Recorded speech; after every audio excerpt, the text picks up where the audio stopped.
Përshëndetje të nderuar miqtë e mi, ja ku po vim me historinë e radhës. Këtë herë do të ndalojmë tek letra e një vajze, tek një rrëfim i ndjerë i një gruaje, e cila ndoshta fjalët që nuk i thot dot me të tjerët, sepse jo me të gjithë mund të hapim zemrën, ka përzgjedhur që të ndajë në këtë rrëfim anonim. Ndoshta kjo letër nuk do të arrijë kurrë në duart e tua, thot. Ndoshta as nuk do ta lexoj kush më.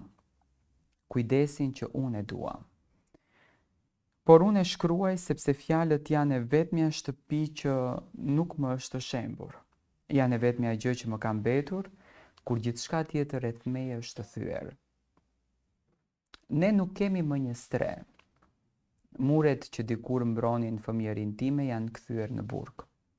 Dritaret nuk hapen më për të marrë ajër, por për të lëshuar britmat që guxojmë apo që nuk guxojmë t'i bërtasim. Dhe çdo natë, unë e pyes veten me një dhimbje që më kafshon shpirtin. A është kjo dashuria që një prind duhet ta jap?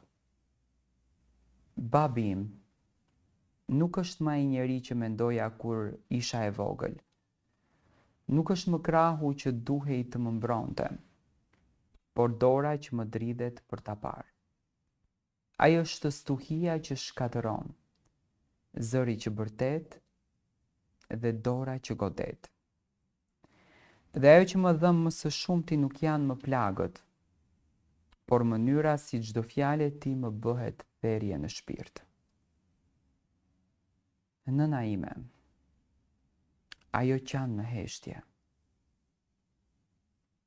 Lotët e saj nuk bien më me zë, sepse edhe ata janë lodhur. Unë qaj me zë, por sërish askush nuk më dëgjon. Dhuna nuk të vret vetëm me dhimbje, ajo të mëson frikën, të mëson të heshtësh, të mëson të mos e besosh më askënd.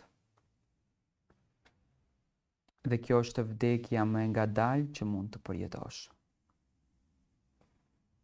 Ka net kur e përqafojmë njëra tjetrën fort si për të kujtuar se ende jemi gjallë. Ka mëngjese kur e gjej maman duke u lutur në heshtje.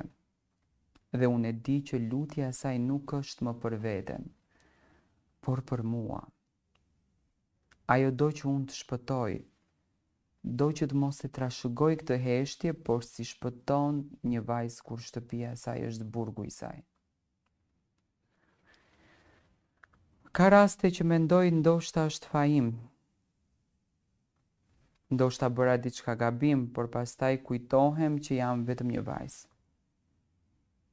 Dhe as një vajzë, as një nën, as një njeri nuk e meriton dhunën. Kur?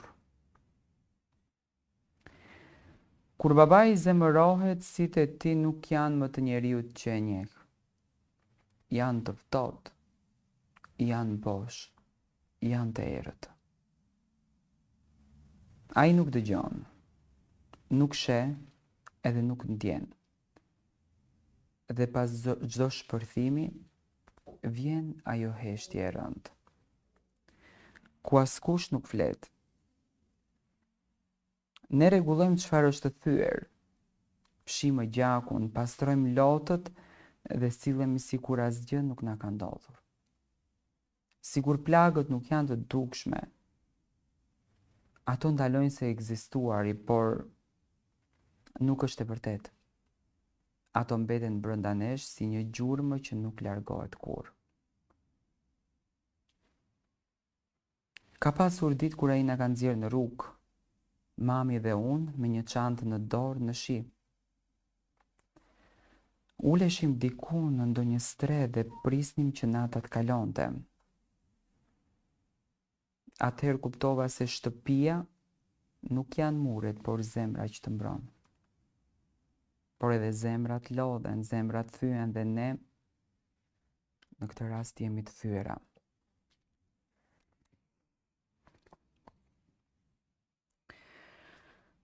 Sot unë dua të flas.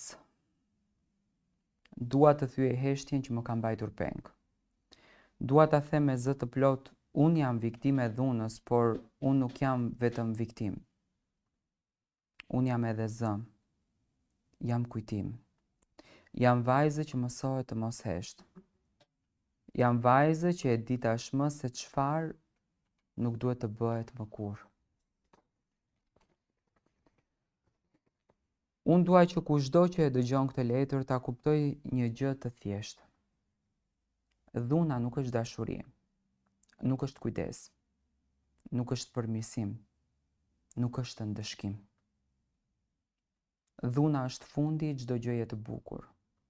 Është vdekja e shpirtit para se të vdes trupi. Unë dua të pyes këtë. Si mund të quhet baba ai që nuk di të dojë? Si mund të quhet burr ai që re gruan që i dha jetë fëmijëve të tij? Si mund të quhet familje ajo që na lë pa ëndra, pa zë dhe pa dritë?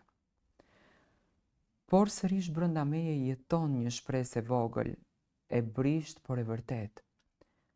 Sepse edhe pse jam e thyer, unë ende dua të besoj. Dua të besoj se diku ekziston një botë ku fëmijët nuk rriten me frikë, por me shumë dashuri. Ku nënat nuk fshihen pas mureve për të mbrojtur, por ecin me kokën lart. Ku baballarët nuk janë për të pasur frikë, por janë për të përqafuar. Unë dua të shoh veten në pasqyrë dhe të mos shoh më lot. Dua të shoh forcën. Dua të shoh një vajzë që nuk u dorëzua, që u ngrit edhe kur gjithçka e rrëzoi. Dua që një ditë të mund të them me zë të lartë, unë e munda frikën. Sepse frika është arma e tyre më e fortë. Ata duan të na mbajnë në heshtje, duan të na bindin se s'kemi vlerë, por çdo vajzë që flet, çdo nën që guxon, është një dritë që ndriçon errësirën e dhunës. Unë e di që babai im ndoshta nuk do ta kuptoj kurrë këtë. Ndoshta do të mbetet peng i vetvetes, i verbër nga zemërimi dhe i shurdhër nga britmat tona. Por unë dua të çlirohem. Dua të dal nga ky errësirë pa urrëtie. Vetëm një dëshirë, që kjo të mos ndodh me askujt tjetër. Dua që fëmijët e ardhshëm të mos kenë kujtime me duar që mrahin, por me duar që përqafojnë. Dua që vajzat e tjera të mos kenë nevojë të shkruajnë letra si kjo. Dua që mami të qesh sërish. Dua që dikush të na dëgjojë. Sepse unë nuk dua më të jem ajo vajza që qanë në heshtje. Unë dua të jem zëri vajzave që s'mund të flasin. Dua të jem kujtimi që bëhet mësim, dua të jem dëshmi që edhe nga errësira mund të lind të dritë. Dhe po, ndoshta kjo letër nuk do të arri kur tek ti baba. Ndoshta nuk do ta lexosh kur ose nuk e lexon, do ta hedhësh pa e kuptuar, por unë e shkruaj sërish. Jo për ty, por për veten time. Për çdo vajzë që ende ka frikë, për çdo grua që hesht, sepse unë nuk dua më të hesht. Unë dua të besoj se diku ekziston një botë ku lotët tanë nuk janë të kotë. Ku dhimbja jon ka kuptim, ku dikush e dëgjon edhe thot, mjaft më. Dua të besoj se një ditë vajzat si unë do të jetojnë pa frikë, pa britma dhe pa plak. Dua të besoj se dashuria mund të jetë e pastër, e vërtetë, e butë, jo ajo që të lëndon, por ajo që të shëron shpirtin. Dhe deri atëherë, unë do të vazhdoj të shkruaj. Sepse çdo fjalë është një frymëmarrje. Çdo letër është një hap drejt dritës, çdo rrëfim është një thyerje heshtjes, dhe çdo vajzë që flet shpëton një tjetër njeri.